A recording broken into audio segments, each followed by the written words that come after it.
11. Burglar falls through ceiling.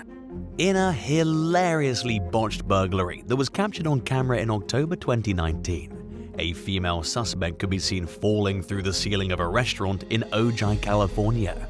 On her way down to the floor, she struck a food prep counter. The woman and a male suspect allegedly made off with hundreds of dollars in cash and several bottles of wine. In an appeal to the public for information about the burglars, the Ventura County Sheriff's Office released the hilarious footage. It's unclear whether the suspects were ever identified or captured. In another bungled burglary that occurred in Ventura County in 2020, a suspect identified as 25-year-old Cody Brynarski was seen entering through the ceiling of a Simi Valley laundromat. He attempted to leave the business through the front door, but when he saw the cops outside, he allegedly re-entered the laundromat and tried to escape through the ceiling. He fell during the attempt and was quickly taken into custody on suspicion of felony burglary. 10. Paul Sinclair. Employees at a bank in Seminole, Florida were less than convinced when a man entered the business in October 2022 and tried to make it look like he had a gun by putting his hand under his shirt and forming the shape of the weapon with his index finger. Later identified by the Pinellas County Sheriff's Office as a 56-year-old homeless man from Largo named Paul Sinclair, the thief made off with $120. He was arrested on suspicion of robbery less than 10 minutes after fleeing the scene. According to a probable cause affidavit, Sinclair admitted to using his hand to form a gun shape underneath his shirt, and he was not under the influence of drugs or alcohol. At the time of his arrest, he was also reportedly wanted on an arson charge. While the outcome of his case is unclear, records show that nobody by Sinclair's name is being held at the Pinellas County Jail. 9. Brian Garfield Ford. One evening in June of 2023, a group of friends dined and dashed at a restaurant in Austell, Georgia. Luckily for the police, one of the suspects left his cell phone behind, and a staff member had snapped a photo of the license plate on the car the non-paying customers had left in. Law enforcement's initial goal was to hold the group responsible for the $100 tab they walked out on. But the situation quickly became more complicated when investigators discovered that the phone belonged to a young man who was wanted for murder. 20-year-old Brian Garfield Ford had foolishly used a selfie as his log screen, which made the process of identifying him both quick and easy. The license plate in the photo captured by an employee also belonged to Ford. He was taken into custody just hours later after a license plate reader detected his car in Brookhaven. Ford is accused of fatally shooting a 20-year-old man in Decatur in March. Just months earlier, in September 2022, he was allegedly caught walking around at a high school football game with 3 guns in his possession. He faces charges of murder, theft by receiving stolen property, and being a convicted felon in possession of a firearm. 8. Ruben Pavon. When 41-year-old Ruben Pavon was accused of robbing a thrift store in Derry, New Hampshire called Finders Keepers in May 2013, he insisted that the situation was a big mix-up.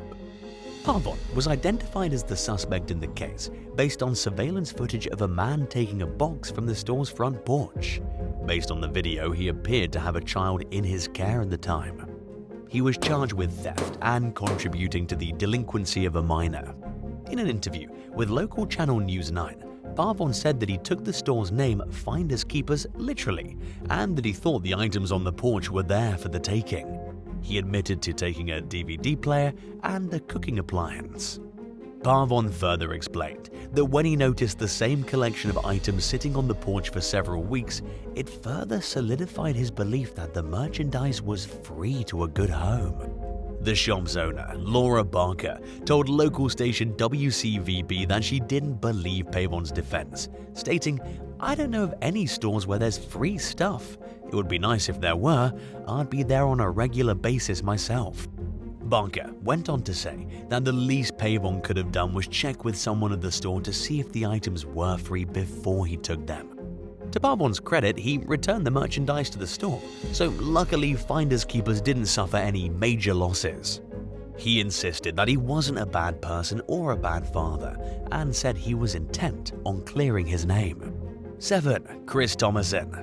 When the Placer County Sheriff's Office in California had trouble identifying a suspected thief in March 2019, the agency took to social media to help tracking him down. According to a Facebook post, the suspect was accused of using an elderly victim's stolen credit card for months.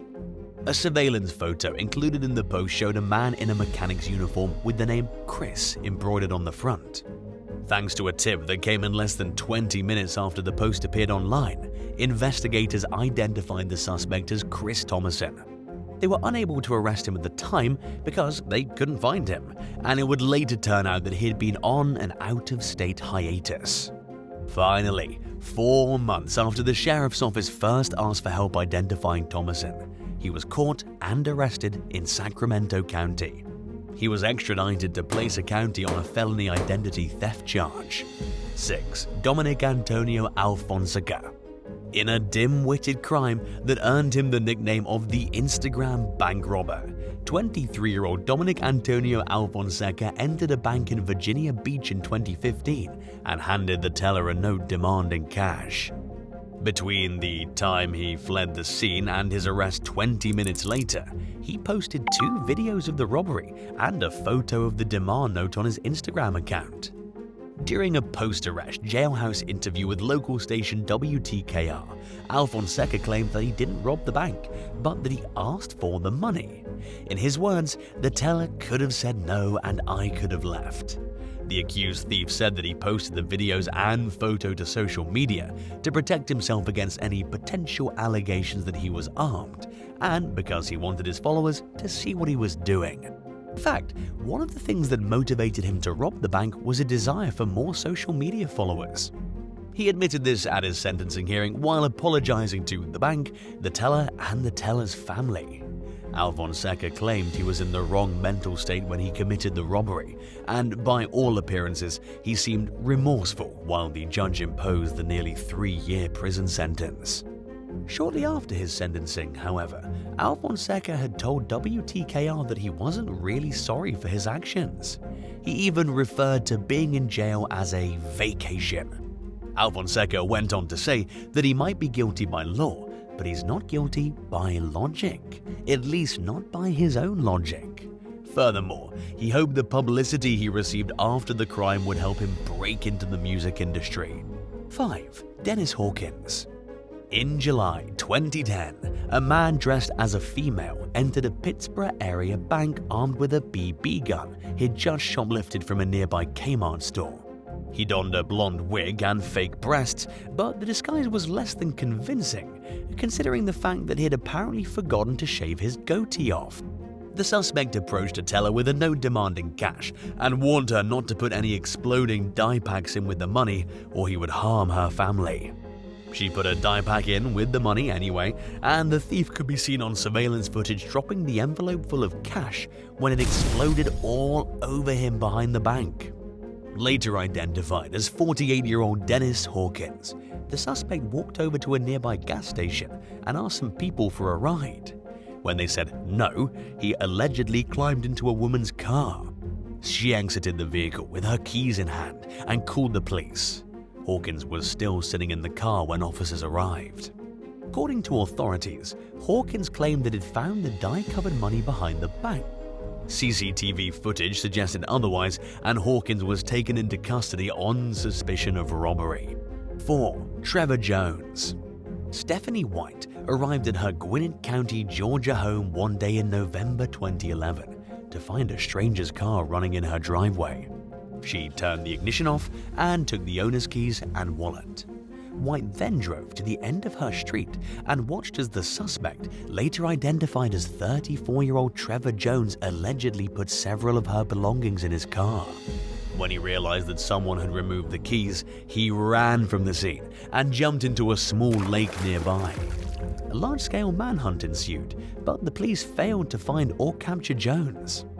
Later that day, another homeowner in the neighborhood arrived home to find puddles of water throughout their house, along with a pile of wet clothes.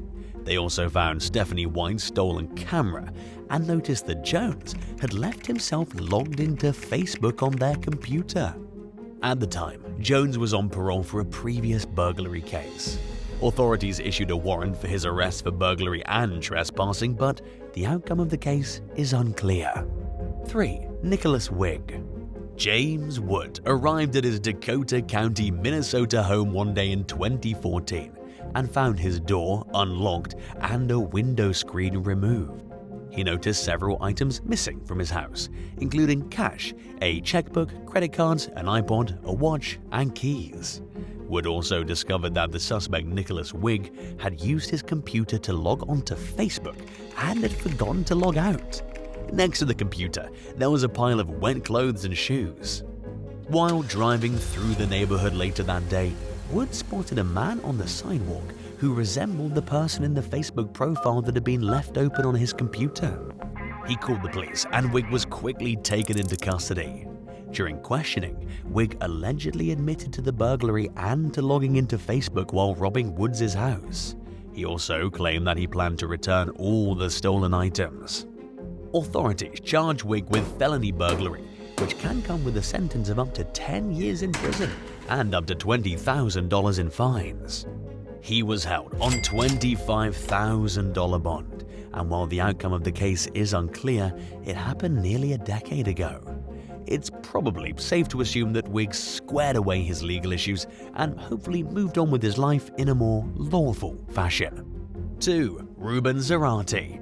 When a Chicago man named Ruben Zarate attempted to rob a muffler store one morning in 2008, the manager, Jose Cedar, told him that only the owner could open the safe and to return later that week when the owner would be there. Zarate gave Cedar 2 phone numbers and told the manager to call him when the owner was at the shop. Cedar reportedly agreed to do so, as long as he would get a cut of the money, but he called the cops shortly after Zarate left the business. 4 plainclothes officers responded to the call and devised a plan to lure Zarate back to the shop, at which point they'd take him into custody. There are conflicting versions of exactly what happened next, but a few things are clear. Zarate returned to the shop. The police thought he had a gun and saw fit to open fire, and Zarate was shot in the back. Zarate suffered serious injuries, including fractured vertebrae and damage to multiple internal organs. He survived after undergoing emergency surgery and was charged with aggravated robbery. The accused criminal later sued the officer who shot him for allegedly using excessive force. He claimed that the gun he was carrying was non-functional, that he never pulled it out from his waistband, and that he never threatened anyone with it. Zarate further argued that the gun fell out of his pants as he tried running away from the scene.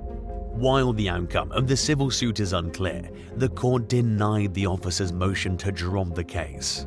There's no question that Zarate acted stupidly, but the court questioned the police team's use of what it described as elaborate apprehension tactics, which seemed a little overboard considering the fact that Zarate was expected to show up at the store willingly, and taking him into custody should have been a fairly straightforward process. 1. Drunk driver dials 911 on himself. In March 2023, 911 dispatchers in Lancaster County, Nebraska, received a 911 call from a man claiming that he'd nearly been run off the road by a driver traveling on the wrong side of the highway.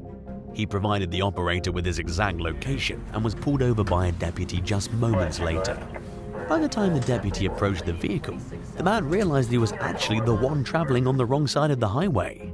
He owned up to going in the wrong direction, but claimed it was because he'd missed his exit. According to authorities, the driver's blood alcohol level was more than twice the legal limit for driving. As he was being taken into custody, the man confessed to making the 911 call about a wrong-way driver almost running him off the road. During the hilarious admission, which was captured on camera, he also called himself a name referring to the stupidity he'd displayed that evening. Thanks for watching. Would you rather be forever laughed at as a dumb criminal over a young and dumb but forgivable mistake that doesn't necessarily reflect the person you are today, or feared as a highly intelligent but malicious person who many suspect of committing shamefully cruel acts? Let us know in the comments below and remember to subscribe. See you soon. Bye.